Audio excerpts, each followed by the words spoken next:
Welcome to ATV. ప్రస్తుతం వేములవాడ రాజన్న ఆలయ గోశాలలో మనమైతే ఉన్నాం. ఇక్కడ రోజు రోజుకు గోవులు చనిపోతున్న పరిస్థితి చూస్తున్నాం.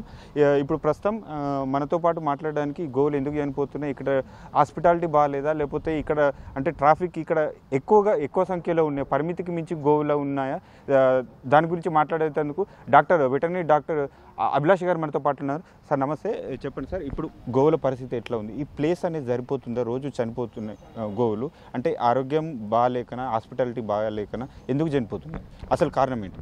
ఓకే, ఇక్కడ చూసుకున్నట్లయితే ఈ తిప్పాపూర్ గోశాల అంటాం దీన్ని. ఈ తిప్పాపూర్ గోశాల కెపాసిటీ వచ్చేసి 500 పశువులను మాత్రమే అకామిడేట్ చేసే స్పేస్ అనే స్థలం అనేది ఇక్కడ ఉంది. ఓకే, మనకేమైతా ఉందంటే దాదాపుగా భక్తులు ఈ మధ్యకాలంలో ఎక్కువ మొత్తంలో కొడలు ఇవ్వడం వల్ల దాదాపు ఈ సంఖ్య అనేది 1200 స్థాయికి చేరుకుంది.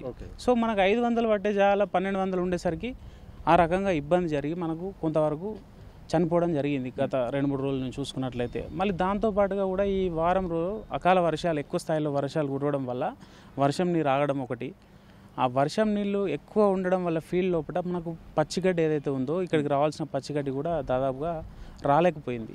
అదొక కారణం.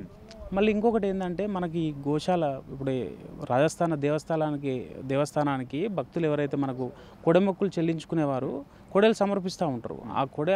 ఆ భాగంలో మనకు చిన్న వయసులో ఉన్న కొడలు 6 నెలల లోపు ఉన్నాయి, అనారోగ్యంగా ఉన్నాయి కూడా దేవుడికి ఇచ్చేసి వెళ్తూ ఉన్నారు.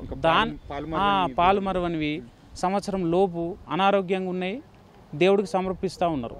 అట్లాంటి సమర్పించడం వల్ల ఏమవుతా ఉందంటే వాటికి ఇమ్యూనిటీ అనేది తక్కువగా ఉంటుంది.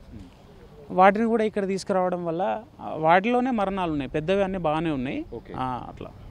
ఓకే, అంటే మొత్తానికి ఇప్పుడు దీనికి పరిష్కారం ఎలా? ఇప్పుడు కలెక్టర్ గారు ఆల్రెడీ దీని మీద రివ్యూ చేస్తూ ఉన్నారు. మా డాక్టర్ల బృందం నాతో పాటుగా 5-6 డాక్టర్లు సిరిసిల్ల నుంచి, మా పారాస్టాఫ్ ఒక 5-6 మంది, దాదాపుగా 4-5 రోజుల నుంచి మేము ఇక్కడనే ఉండి ఏవైతే సిక్ ఉన్నాయో వాటిని సపరేట్ చేసి వాటికి ఫ్లూయిడ్ థెరపీ కావాల్సిన ట్రీట్మెంట్ చేస్తూ ఉన్నాం. ఈ ఫెస్టివల్ ఇప్పుడు బక్రీద్ ఉంది కదా, వచ్చే బక్రీద్ పండుగ తర్వాత ఈ యానిమల్స్ని డిస్ట్రిబ్యూట్ చేద్దామని చెప్పేసి కలెక్టర్ గారు ఇందాకనే చెప్పి వెళ్ళడం జరిగింది.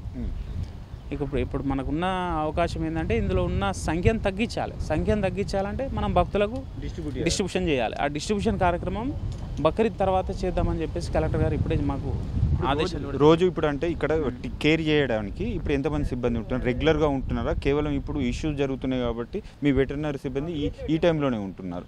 వెటర్నరీ డాక్టర్స్ని మేము రెగ్యులర్గా మానిటర్ చేస్తూ ఉంటాం, అది రోజు జరిగే కార్యక్రమం. ఇక్కడ టెంపుల్కి వచ్చేసి ఒక 2 వెటర్నరీ అసిస్టెంట్స్ ఉన్నారు, మరియు మామూలుగా వర్కర్స్ కూడా దాదాపు 8-10 మంది ఉన్నట్టున్నారు.